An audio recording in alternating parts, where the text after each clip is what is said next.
Good evening and welcome to Primetime News on Election First. For the Newsfirst team, I'm Mazra San. Before we head into our stories in detail, let's take a look at your headlines for tonight. Ballot boxes brought to polling stations. Voting to commence at 7 a.m. Shania Besekara's assistant makes a revelation in court and provides a secret statement to the magistrate.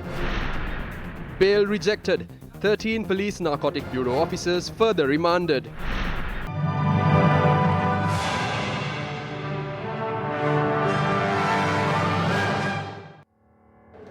The general election 2020 in 22 districts at 12,985 polling stations. Voting will begin at 7 a.m. tomorrow. When you cast your franchise tomorrow, you will be able to elect 196 public representatives from 166 electorates. A total number of 7,452 candidates will be contesting under 40 political parties and 312 independent groups at the 2020 general election. According to the statistics from the National Election Commission, the highest number of voters are reported from the Gampaha district, that is a figure of 1,785,964. 1,709,209 eligible voters will be able to vote tomorrow from the Colombo district. The lowest number of eligible voters are reported from the Wani district, and that is a figure of 287,024. The future of 7,452 people representing the general public will be decided by you tomorrow. Let's now take a look at how Sri Lanka is preparing for the 2020 general election. The distribution of ballot boxes to polling centres got underway today under the inspection of district returning officers.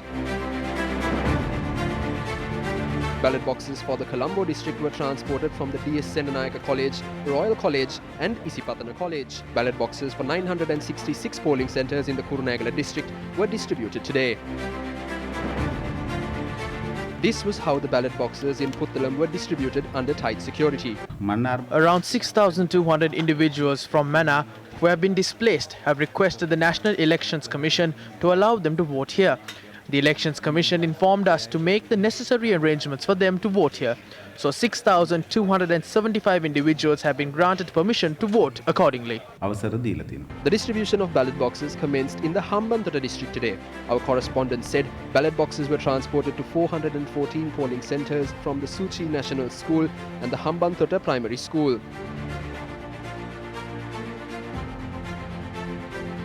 The ballot boxes were transported in the Kurunegala district this morning. The Polonnaruwa district elections office said that a special ballot box issuing and receiving unit has been established in the Lanka divisional secretariat in Polonnaruwa owing to the COVID-19 threat.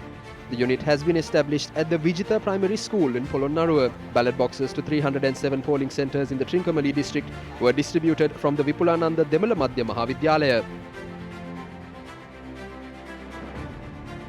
Ballot boxes were distributed in the Vaunia district under police protection. The ballot boxes were distributed to 141 polling centres from the district secretariat in Vaunia. Your vote is important. How can you cast your vote without it being rejected? Mark only one cross beside the independent group or party that you wish to vote for. Do not mark any other symbol. If there is more than one cross, that vote would be rejected. If you wish to cast a preferential vote, mark a cross on top of the candidate's number. If you wish, you can mark a cross on another candidate's number as well. However, you can only vote for a maximum of 3 candidates. Do not vote for more than 3 candidates. Your vote won't be rejected if you don't vote for a candidate. However, there is no point of voting for a candidate without a party. First, vote for the party and then the candidate. A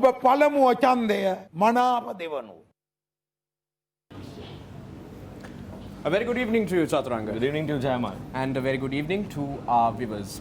Chaturanga, the stage is set for tomorrow's general election. Sri Lanka will decide which representatives will be going into the legislature or the parliament to appoint the 9th Parliament of Sri Lanka tomorrow. Sure.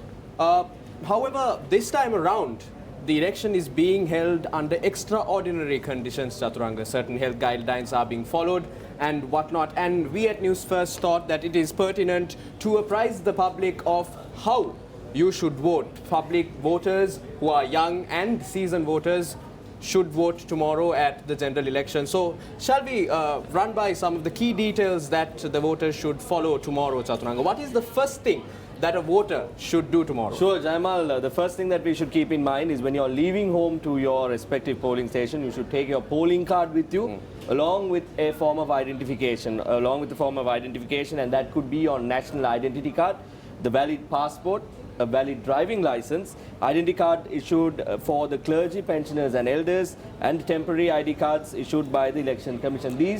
One of these could be your form of identification along with your polling card. Let me stop you right there, Chaturanga. Now, if given the onset of COVID-19, many forms of identification expired, say if you have a driving license which is expired, will you not be allowed to vote No, tomorrow? that is not the case, Jaimal. According to the information we have, if your driving license has expired, since this is an extraordinary period, as you mentioned, these are extraordinary circumstances, the driving license will be considered a valid driving license when you go to the polling station. Also, Chaturanga, this time around, voters will be allowed to bring their own form of pen.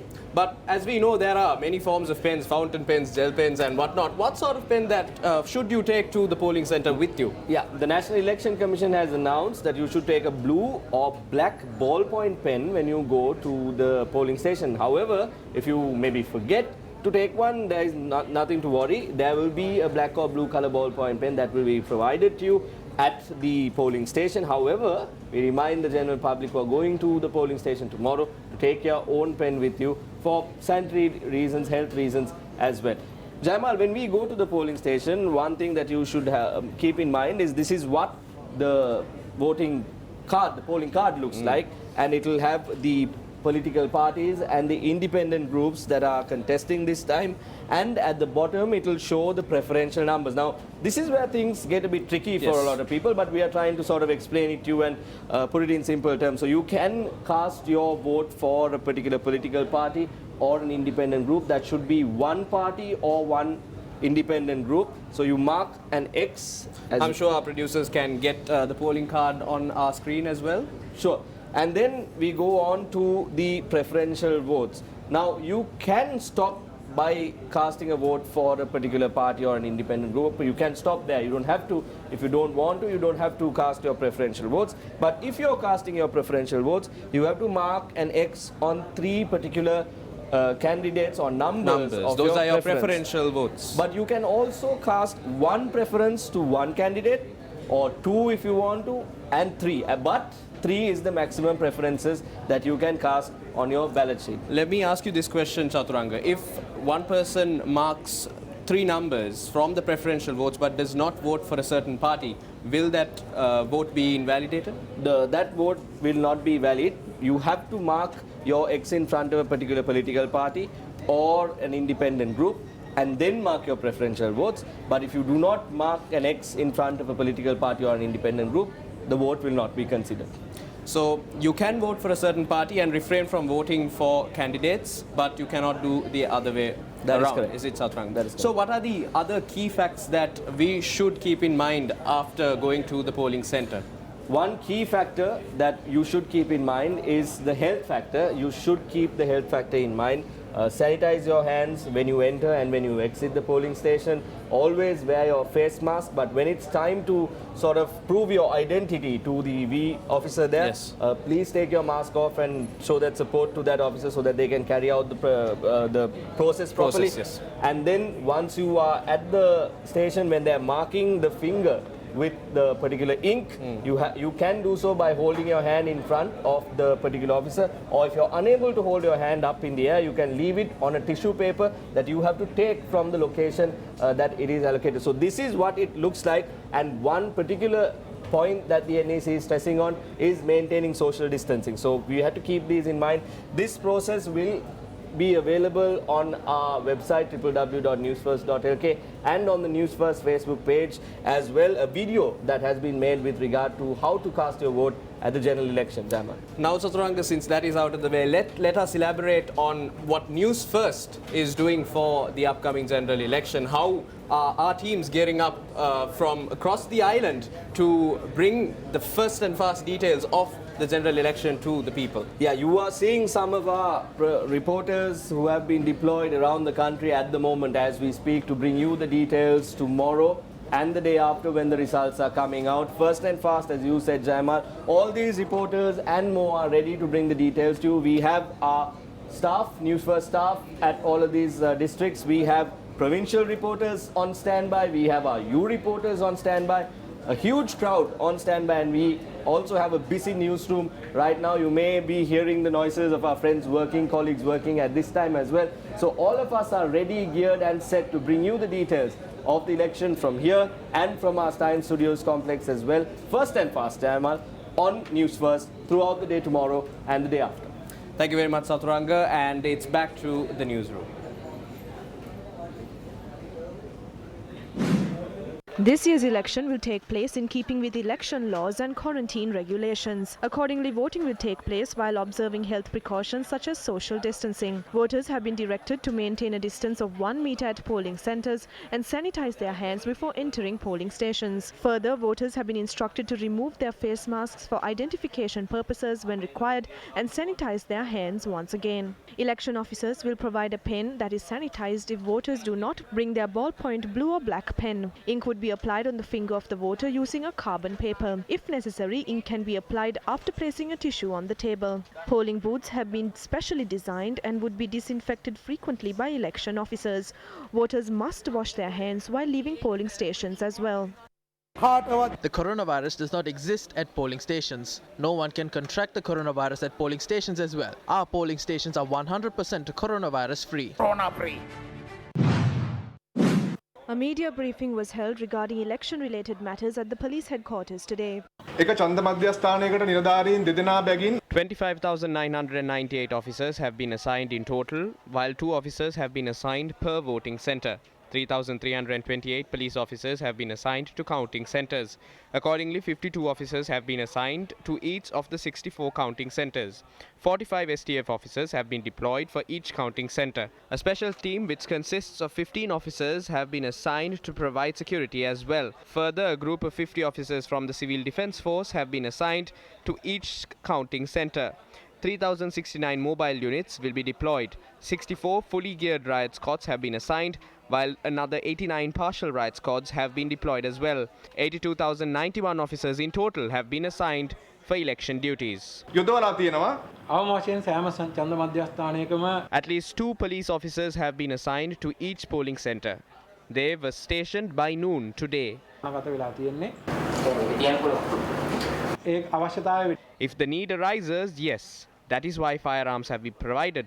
They have been authorized to use their weapons. There are several actions which are prohibited within a radius of 500 meters from a polling centre.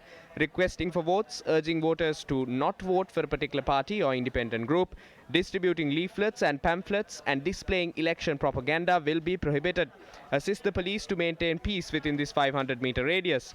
These are crimes where an arrest can be made without a warrant. Neither the voters nor the officials on duty can be obstructed in any way. That too is a crime which does not require a warrant to arrest. According to the Act, transporting voters intentionally is also a punishable offence. Those vehicles too can be seized by the police. These cameras have been handed over to officers. They will be used to record any illegal activities. Those videos will be used as evidence in court. Meanwhile, the police spokesman said that the suspects who were arrested for attempting to purchase polling cards in the Mollimale area in Beruwala are to be produced before the court. A violation of election laws has been reported where a group had attempted to buy off polling cards from voters for 5,000 rupees. They had engaged in campaigning and they had also been in possession of election material such as posters. 2 suspects have been arrested by the Beruwala police in this regard. Those suspects were arrested today after they evaded arrest.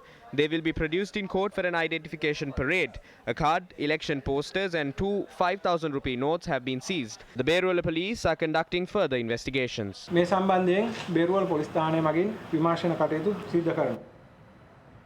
President Gotabaya Rajapaksa has signed an order announcing that the new parliament would be convened on the 20th of August. An extraordinary Gazette notification to this effect was issued last midnight.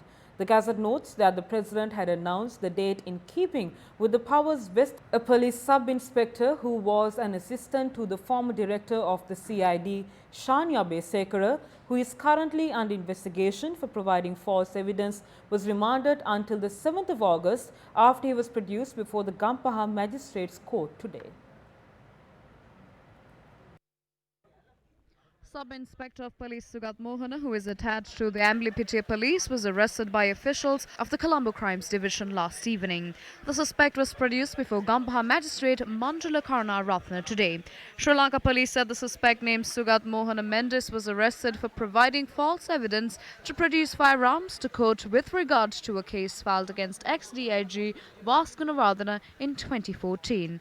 Shania Besekara, who was arrested over the same incident, was remanded until the 7th of August.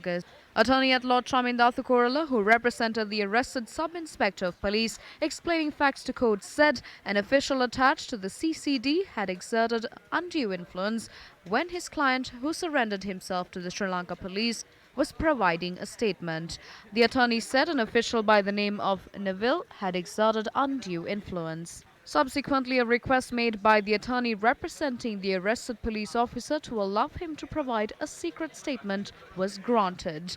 The Colombo Crimes Division informed court today that former director of the CID Shania Besekara, Inspector of Police Nishanta De Silva and Sugat Mohana Mendes, who was a sergeant at the time, had hidden a stock of firearms in a shack in Kalagirihena, Gampaha, confiscated the weapons and had misguided court by presenting false evidence claiming the weapons belonged to Vasgunawardena. The magistrate then inquired if the weapon used by Vasgunawardena, who is already convicted in the murder of businessman Mohammad Shyam, was among the stock of weapons. The CCD then noted the particular weapon is not among the stock of weapons in question. The CCD also revealed that the relevant firearm had not been taken into the custody of the police.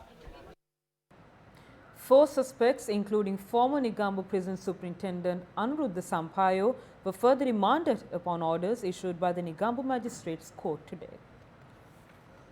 4 suspects, including the former superintendent of the Negombo prison, are facing charges of illegally providing facilities to prisoners, forging documents and tampering with the accounts. Appearing for chief suspect, former prison superintendent Anuruddha Sampaio, attorney at law Upul Rajapaksa argued before the Negombo chief magistrate, stating that his client has been granted bail under the provisions of the Bail Act.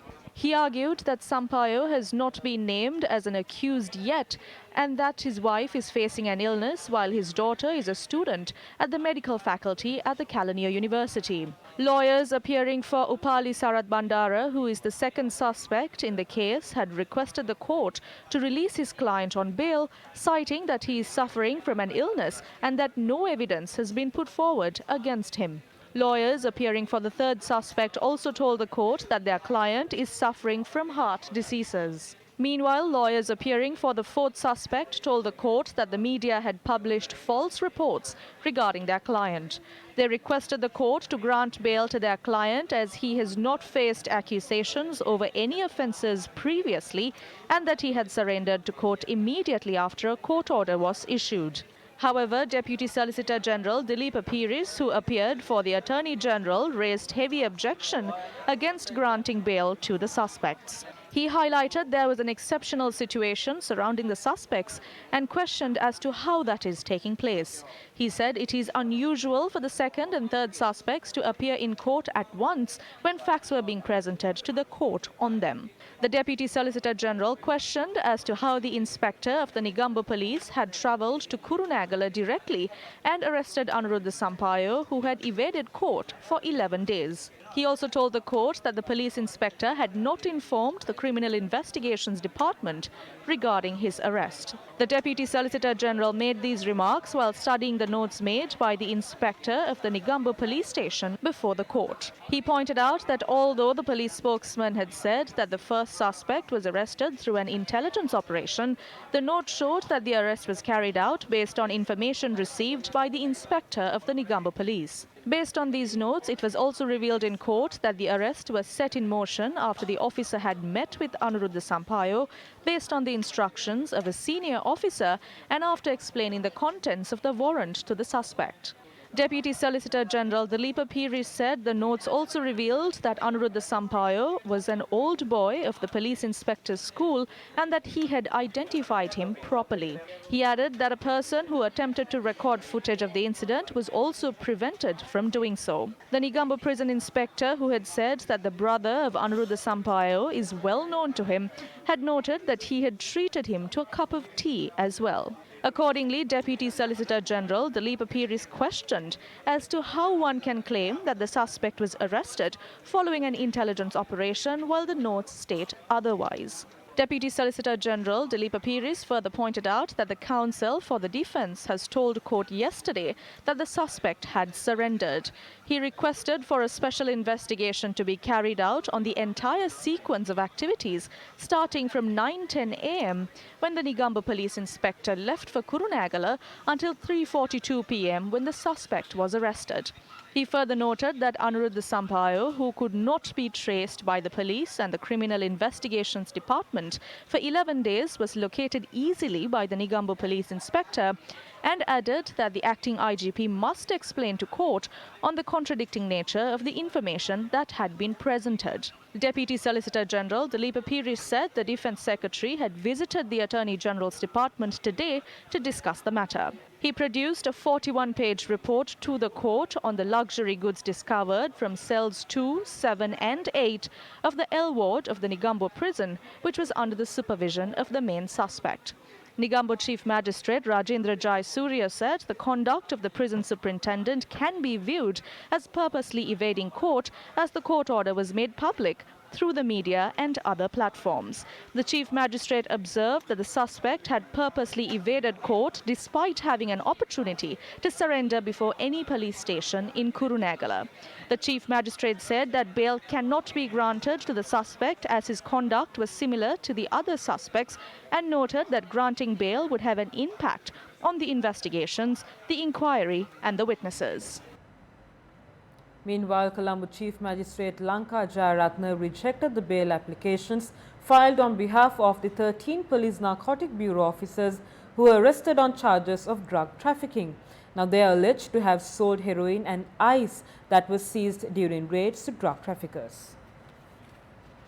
The Colombo Chief Magistrate ordered for the 13 suspects to be remanded until the 18th of August. As the suspects were not produced in court today, Chief Magistrate Lanka Jayaratne ordered the superintendent of the prison that the suspects who are held at the Angunakola Palace prison must be produced in court during the next hearing. Deputy Solicitor General Dileepa Piri informed the court that the government analyst had reported findings of narcotic residue, including heroin from the driver's seat, back boot and the spare wheel in 4 private vehicles of Sub-Inspector Chaturanga Premasiri, who had been detained and is being interrogated over the drug trafficking operation. The Chief Magistrate also ordered the investigators to deposit the funds amounting to more than 35 million rupees that were discovered from the possession of the suspects to the court deposit account. Deputy Solicitor General Dileepa Piri also said the government analyst had reported that the contents of 22 out of 23 narcotic parcels that were seized by the Police Narcotics Bureau had been removed. Meanwhile, the decision has also been reached to confiscate the assets of the Police Narcotic Bureau officers who were arrested over the drug racket. Police said that the assets accumulated by the officers using the money that they had allegedly obtained illegally would be seized under the Money Laundering Act. The Government Analysts Department has said that the reports of the narcotic samples obtained from the storage facility of the Police Narcotics Bureau will be produced before court after the parliamentary election. A senior department official said that reports about 8 vehicles that were used in the racket will also be produced to court in due course. India's Coimbatore Criminal Investigation Department has appointed 7 teams to investigate the death of Sri Lankan underworld figure Lasantha Chandana Perera alias Angoda Lokka. According to Indian media reports, Angoda Lokka had lived in India for 2 years under the name of Pradeep Singh. The Times of India newspaper today reported that investigations relating to the death of Angoda Lokka have been handed over to the Coimbatore Criminal Investigation Department by the Coimbatore Police. The Coimbatore Police said that limited investigations cannot determine whether there was an international connection to the death of Angoda Lokka. According to the Times of India newspaper report, an officer attached to Coimbatore CID by the name of O.H. Raju has been appointed as the investigation officer over the case. Several media outlets, including The Hindu, The Times of India, The New Indian Express and some newspapers in Tamil Nadu had reported that Lasantha Chandana Perera, alias Angoda Lokka, had died in India. Last evening, Coimbatore police confirmed that 3 suspects were arrested under the charges of forging documents to obtain an identity card under the name of Pradeep Singh and for cremating him after his death. 27-year-old Amani Tanji, a 36-year-old lawyer named Sivakami Sundari and S. Tyageshwaran were the suspects arrested over the case. During a police media briefing today, journalists raised questions regarding the media reports on the death of Angoda Lokka. ඔහුගේ මරණය සම්බන්ධයෙන් දැනට පවත්වාගෙන යන නඩු කටයුතු වලට අදාළව අපිට We need information confirming his death if we are to investigate that. We will report matters only after receiving such information. Yesterday, Indian media reported that he has died.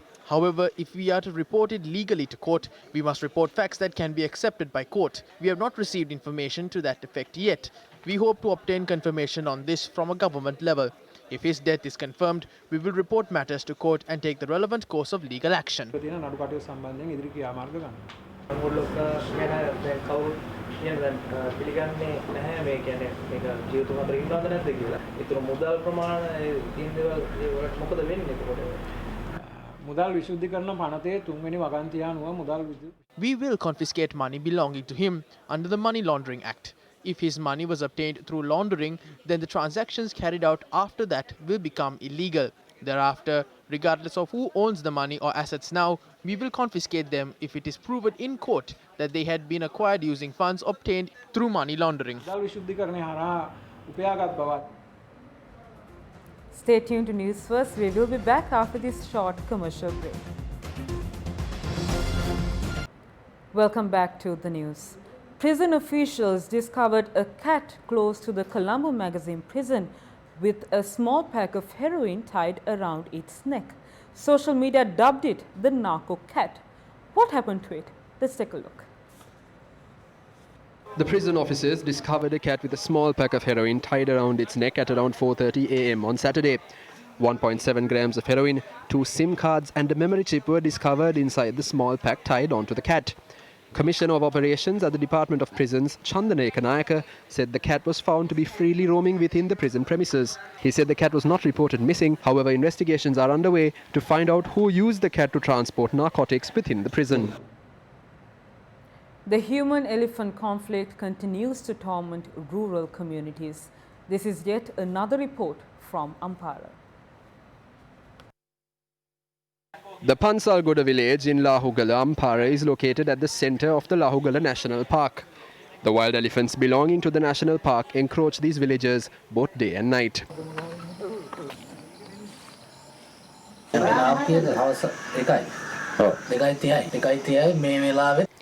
The time is 1:30 in the afternoon and the elephants have already entered the village.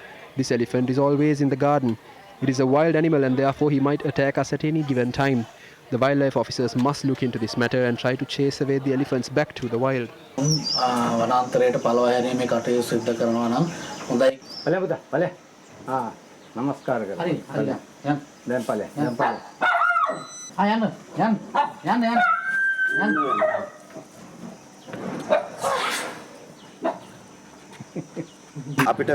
The elephants encroach the village by 5 in the evening.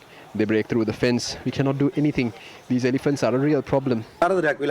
Although a fence has been set up around the village, locals claim the fence is just for show.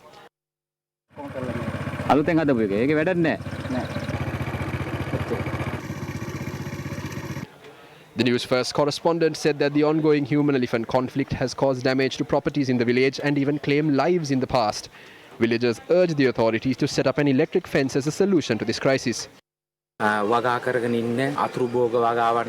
These elephants have caused severe damage to our crops. The elephants encroach the village as there is no fence to stop them.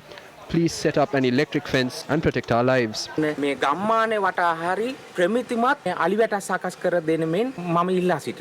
Locals in the Madavawa Tulane area in Kirimetiava are also victims of the human-elephant conflict. Locals claim that wild elephants encroaching the village belong to the Habarana Forest Reserve.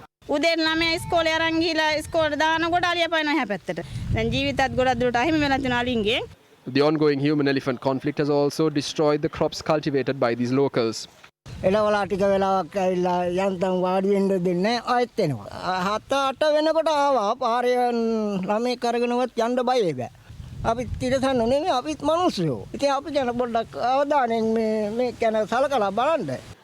locals have complained about this matter to the Ganewalpala Wildlife Office, they claim that officers are reluctant to visit their area due to the 40-kilometer distance between the two localities.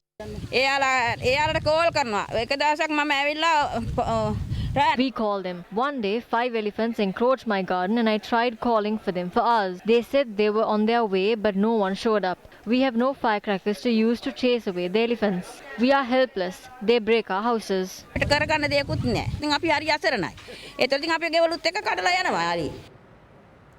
Economy Next reported that Sri Lanka will give tax-free salaries to 30 executives employed in a $1 billion property project from China, which will be a landmark in the reclamation that is expanding the country. Economy Next, citing a gazette notice under Sri Lanka's Strategic Development Projects Law, said, quote, during the project implementation period, up to a maximum number of 30 expatriate staff at any given time shall be exempted from the payment of pay-as-you-earn tax or personal income tax applicable, unquote. The report added that as to what basis did the government take such a decision remains unclear. Analysts point out that even in most fast-growing countries in East Asia, foreigners who are allowed to come in with relative ease in their development phase had to pay taxes like everyone else. Singapore in particular invited high-earning expatriates to become permanent residents. The project has limits for expatriate workers. About 2,500 workers are expected to be employed in the development phase. The government is facing a massive crisis with regard to its revenue. The monthly revenue of the government has dropped drastically. Revenue had declined especially due to COVID-19. When tax relief is granted, the government must also evaluate the impact that it can have on the revenue of the government. An accident took place opposite the Aparaka Mahavidyalaya along the Yatiana Road in Mathura this morning. The accident occurred when a van transporting a group of garment factory workers collided onto a bus plying from Yatiana to Mathura. Our correspondent said that the driver of the van transporting the employees of the garment factory after their night shift had fallen asleep on the wheel. 2 employees of the garment factory died at the time of the accident. 4 employees have been injured and admitted to the Mathura General Hospital, and according to hospital sources, one of the injured is in a critical condition. One of the deceased, a 36-year-old mother of 2, was a resident of Hetiavala.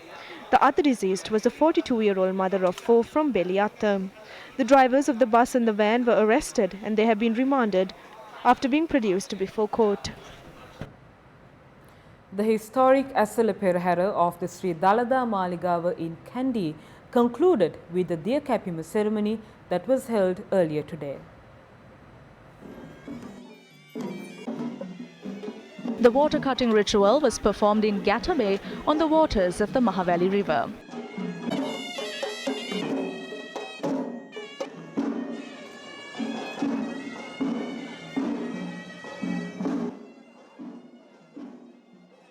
The returning procession held its religious activities at the Ganadevi Kovil in Kandy according to the time-drawn traditions. The procession then left the Ganadevi Kovil at an auspicious time this afternoon.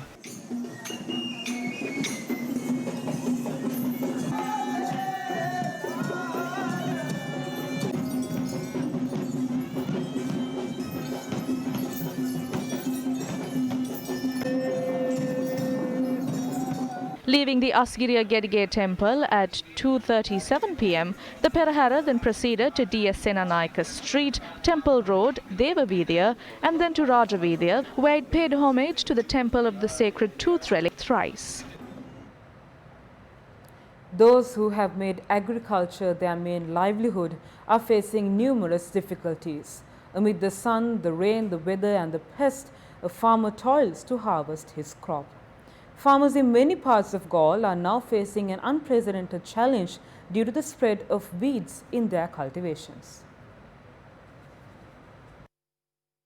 Bajri and Atavara are weed species commonly found in paddy fields, but this time Bajri and Atavara can be found in the paddy fields in the Galle district and have grown out of control. Due to this, hundreds of acres of paddy lands are now in danger of being destroyed. This is the state of paddy fields in the Imadua and Habaradua areas today. Farmers say they did not see such a situation during the last harvesting season, and chances are that the spread of these weeds will leave no crop to harvest. This is a paddy field that has been treated with fertilizer. The adjoining paddy field had not been sprayed with weedicides for about a month and a half due to this situation. The paddy plants in these fields have not sprouted yet due to this. The people have already abandoned these grounds. Although the authorities say that these weeds came about after it had been mixed with paddy seeds provided, this farmer tells a different story as he has grown his own seeds. I made it from last season's seeds. Due to the weedicides that were used this season, my paddy fields are destroyed. We ask that the government provide some relief. This came about because of the fertilizer. The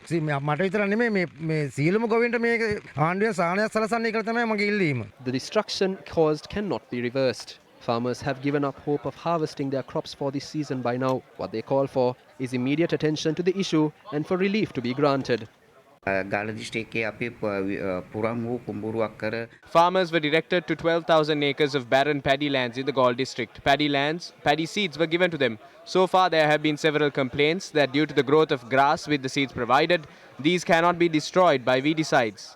We have now informed the Department of Agriculture in Peradeniya about this matter.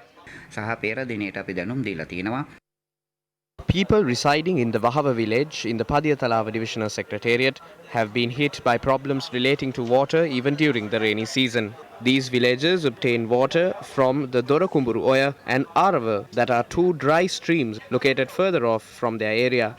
On most occasions, villagers are forced to obtain water by digging holes in the ground. All 228 families that live in the Dorakumbura Wahava village do not have access to clean drinking water.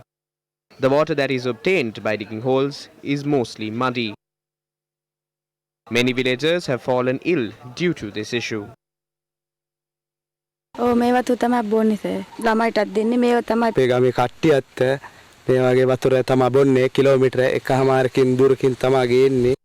water in one well in this village is clean. Residents say that they would be able to obtain water if a water supply project is initiated in the area. Villagers say that the requests made to officials regarding their issues have fallen on deaf ears for several years. This is what they had to say.